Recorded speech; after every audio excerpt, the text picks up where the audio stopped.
Assalamualaikum warahmatullahi wabarakatuh. Alhamdulillahirrabbilalamin. Allahumma salli ala sayyidina Muhammad wa ala ali sayyidina Muhammad. Rabbi shrah li sadri wa yassir li amri wa hlul 'uqdatam min lisani yafqahu qawli, amma ba'du. Anak dan Bapak kelas 3 yang Bapak sayangi, pada hari ini Rabu 27 Januari 2021 kita akan melanjutkan materi pembelajaran yang kedua. Namun kali ini Bapak mengambil materi surat Al-Ikhlas. Kalau di daftar isi di buku paket Ananda itu, surat Al-Ikhlas itu setelah surat Al-Fatihah. Namun karena minggu lalu kita telah mempelajari hukum bacaan qalqalah, huruf-huruf qalqalah, cara membaca huruf qalqalah itu, maka alangkah baiknya jika di semester 2 ini kita masuk ke surat Al-Ikhlas dulu. Kenapa demikian? Karena di surat Al-Ikhlas kita akan coba membaca sekaligus mempraktekkan hukum bacaan qalqalah itu sendiri, ya. Sebagaimana pelajaran minggu lalu di materi huruf qalqalah juga Bapak berikan contoh surat Al-Ikhlas. Maka pada minggu ini kita coba buka halaman 73. Nah, di halaman 73, halaman 72, 73 itu adalah pelajaran ketujuh. Mari belajar surat Al-Ikhlas. Nah, tadi Bapak sudah mengirimkan potongan catatan kepada Ananda di grup Al-Quranis kelas 3, di mana di catatan itu dijelaskan bahwa ikhlas itu adalah murni, suci, bersih, tidak bercampur, ya. Jadi ibarat kalau air itu bening, tidak dicampur tanah, tidak campur lumpur, warnanya benar-benar bening. Kalau ikhlas itu emas, maka emasnya adalah emas murni, tidak campur dengan logam-logam lain selain daripada memang logam emas itu sendiri. Begitu juga dengan ketauhidan. Makanya surat Al-Ikhlas ini diberi nama Al-Ikhlas, yang artinya memurnikan keesaan Allah.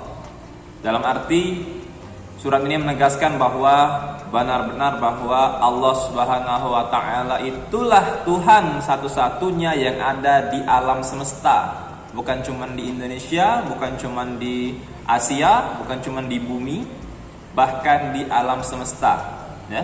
Kalau Ananda pernah belajar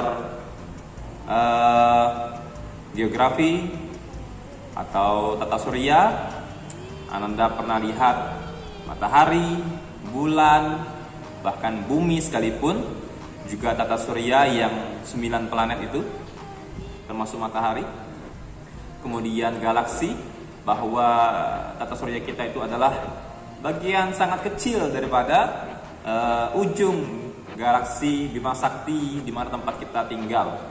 Dan ternyata bintang-bintang di langit yang kita lihat setiap malam itu bukanlah suatu bintang biasa atau bintang yang ukurannya kurang lebih dengan matahari, bukan. Bintang-bintang yang kita lihat malam hari itu adalah gabungan dari jutaan bintang dalam satu galaksi, dan terdiri dari miliaran galaksi di alam semesta yang kita lihat malam hari itu.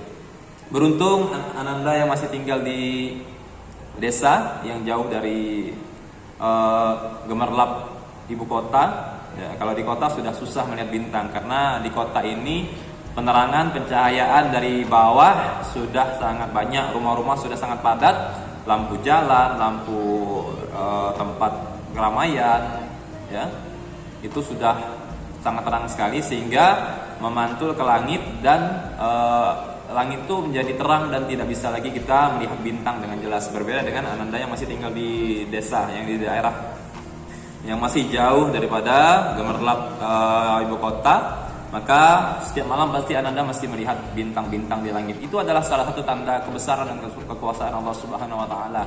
Bahwa semua bintang itu sebanyak itu, bahkan ada yang mengatakan NASA, Badan Antariksa Amerika Serikat itu mengatakan bahwa jumlah bintang atau galaksi yang ada di angkasa, yang ada di luar angkasa itu jumlahnya lebih banyak daripada jumlah pasir yang ada di bumi. Bayangkan betapa besarnya ciptaan Allah Subhanahu wa taala dengan kemahakuasaannya, kemahaesaannya. Benar-benar semua itu tidak ada yang mampu menciptakan kecuali Allah Subhanahu wa taala. Tuhan yang mengikrarkan diri, Tuhan yang mengklaim bahwa Dia benar-benar Tuhan yang satu, Tuhan yang menciptakan seluruh alam semesta beserta isinya. Berbeda dengan Tuhan-Tuhan yang ada selain daripada Allah. Tuhan-Tuhan yang disembah oleh mereka-mereka yang kufur, mereka-mereka yang mungkin belum tahu, itu Tuhan yang mereka pertuhankan, bukan Tuhan yang mengklaim bahwa Dia sebagai Tuhan. Banyak, Bapak tidak perlu mencontohkan, nanti takut menyinggung salah satu agama tertentu. Yang jelas bahwa Tuhan-Tuhan itu disembah bukan karena Tuhan itu mengklaim dirinya Tuhan, tapi karena manusia ini tadi menuhankan mereka karena menganggap mereka itu Tuhan. Nah, itulah bedanya. Tapi kalau Allah benar-benar memberikan penjelasan, keterangan melalui wahyunya kepada perantaranya yaitu Rasul dan Nabi, bahwa Tuhan alam semesta ini hanya satu, yaitu Allah Subhanahu wa taala. Itulah kenapa surat Al-Ikhlas ini sangat penting. Bahkan di dalam Pancasila kita, falsafah berbangsa kita, di sila pertama Pancasila adalah ketuhanan yang Maha Esa. Itu diambil daripada surat Al-Ikhlas sendiri, bahwa Allah mengklaim dirinya adalah Sang Maha Esa, Sang Maha Satu. Esa artinya satu, Sang Maha Tunggal. Kalau sudah Maha Esa, berarti tidak ada lagi selain daripada Dia. Berarti yang selain daripada Dia hanya pura-pura, ya. Allah mengklaim dirinya, menerangkan kepada kita melalui perantara Rasulullah bahwa Kul huwallahu ahad. Nah, ini qalqalah kubro yang terakhirnya, ya. Katakanlah, katakanlah, huwallahu, Dia Allah, ahad, Maha Esa, Maha Satu. Allahus Samad. Qalqalah kubro lagi. Allah dialah tempat bergantung segala sesuatu. Lam yalid walam yulad. Lam yalid qalqalah sugro, walam yulad qalqalah kubro. Dia tidak memiliki anak keturunan dan tidak pula berasal daripada anak dari seseorang, ya. Artinya Allah itu tidak seperti kita, tidak memiliki anak, juga tidak memiliki ibu bapak. Dalam bahasa Al-Quran, tidak beranak dan tidak diperanakkan. Walam yakullahu kufuwan ahad. Ini qalqalah kubro lagi. Ingat, ya, qalqalah kubro letaknya di akhir kalimat. Qalqalah sugro letaknya di tengah-tengah kalimat dengan tanda sukun sudah melekat di atas hurufnya. Dan tidak ada sesuatu pun di dunia ini yang dapat atau mampu untuk menyamainya. Apapun, Tuhan manapun yang ada di dunia ini, banyak sekali yang Tuhan dipertuhankan atau mengaku sebagai Tuhan, tapi tidak mampu seperti Tuhannya kita, Tuhannya orang-orang Islam, Tuhan Allah. Bagaimana ketika Allah memberi perumpamaan seekor nyamuk, seekor lalat, siapa yang mampu menciptakan hewan-hewan ini?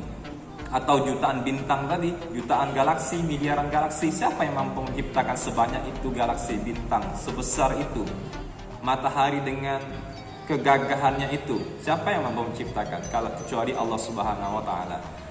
Kemudian ada lagi daripada makhluk yang paling kecil, kita manusia ini sudah kecil kalau dibandingkan debu-debu di angkasa itu. Kita ini sudah tidak ada artinya lagi, sudah debu. Bahkan bumi pun sudah menjadi debu kalau sudah di angkasa itu. Tapi di dalam debu ini ternyata ada debu-debu lain. Apa itu? Kuman, bakteri, virus, amuba, partikel, DNA, atom. Siapa yang menciptakan semua ini kecuali hanya Allah Subhanahu wa taala yang mampu. Tidak ada yang mampu kecuali Allah Subhanahu wa taala.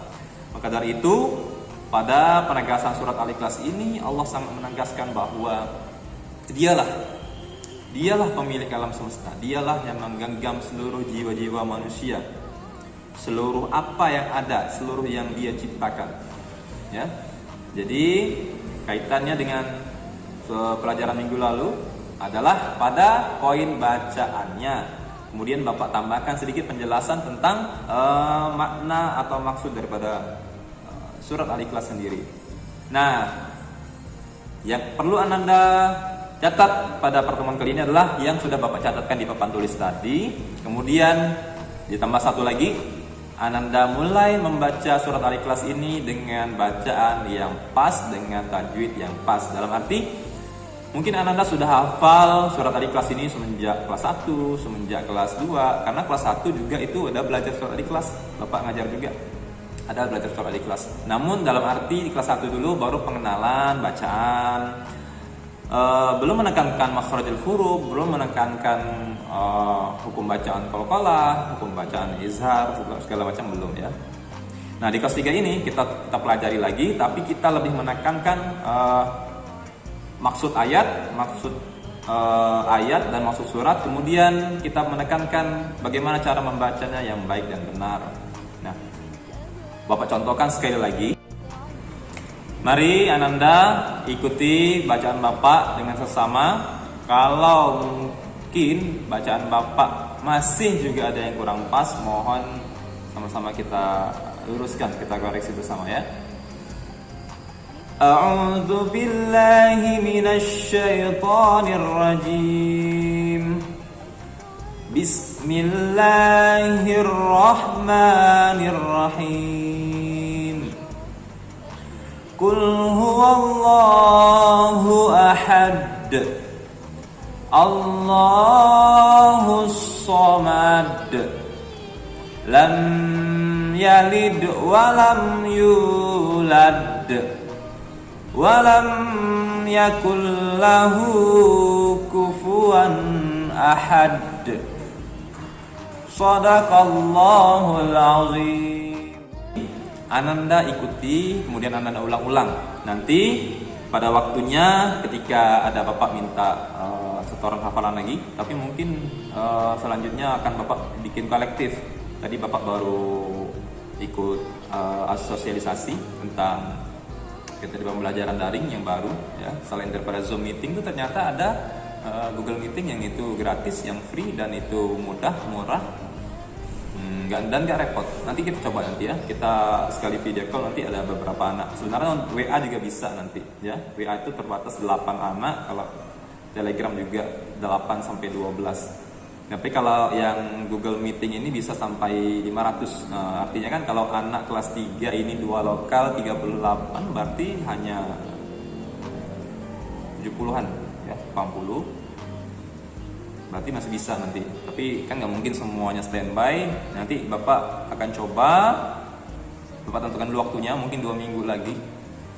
Kita coba langsung live pembacaan surat Al-Ikhlas. Jadi surat Al-Ikhlas ini meskipun singkat, hanya 4 ayat, namun nggak bisa sembarangan, nggak bisa dianggap sepele. Kemudian satu lagi nanti Al-Fatihah. Al-Fatihah juga 2 surat ini cuman yang minta nanti Bapak setor. Al-Fatihah dan Al-Ikhlas ya. Yang lain sepertinya kalau terkejar kita lanjutkan, kalau tidak terkejar maka kita cukupkan pada 4 materi. Materi pertama hukum bacaan qalqalah, materi kedua surat Al-Ikhlas, materi ketiga surat Al-Fatihah, dan materi keempatnya adalah menjalin persaudaraan. Karena menjalin persaudaraan ini penting sekali. Nanti penjelasan tidak bisa singkat, tidak bisa sekali. Itu agak panjang karena Bapak harus menjelaskan bagaimana cara kita bersaudara, beragama, bersuku, berbangsa, sesama manusia. Nanti Bapak jelaskan. Untuk pertemuan kali ini Bapak cukupkan dulu. Poinnya adalah bahwa ikhlas itu adalah bersih, murni, tidak tercampuri apapun. Untuk kaitan dengan ketauhidan, surat Al-Ikhlas ini adalah menegaskan tidak boleh kita meminta selain daripada Allah Subhanahu wa taala. Tidak boleh kita juga ragu daripada semua takdir yang Allah sudah tetapkan kepada kita, baik itu qada, takdir baik, ataupun qadar, takdir buruk. Segala sesuatu yang terjadi dalam hidup berkaitan daripada qada dan qadar Allah Subhanahu wa taala. Apapun yang baik dan apapun yang buruk yang kita terima, itu semua sudah menjadi ketetapan Allah Subhanahu wa taala. Tugas kita adalah mengintrospeksi diri, berpikir baik atau berprasangka baik, husnuzon kepada Allah Subhanahu wa taala, karena setiap sesuatu kejelekan yang datang pasti menyimpan suatu kebaikan. Begitu juga sesuatu kebaikan yang datang juga pasti menyimpan suatu keburukan jika kita tidak pintar-pintar menerimanya dan menanggapinya. Untuk catatannya yang tadi Bapak catatkan di papan tulis saja. Kemudian baca surah Ikhlasnya, diulang-ulang dengan baik dan benar. Itu saja dulu Bapak cukupkan. Kurang lebihnya Bapak mohon maaf. Bapak akhiri. Wabillahi taufiq wal hidayah, wa ridha wal inayah. Assalamualaikum warahmatullahi wabarakatuh.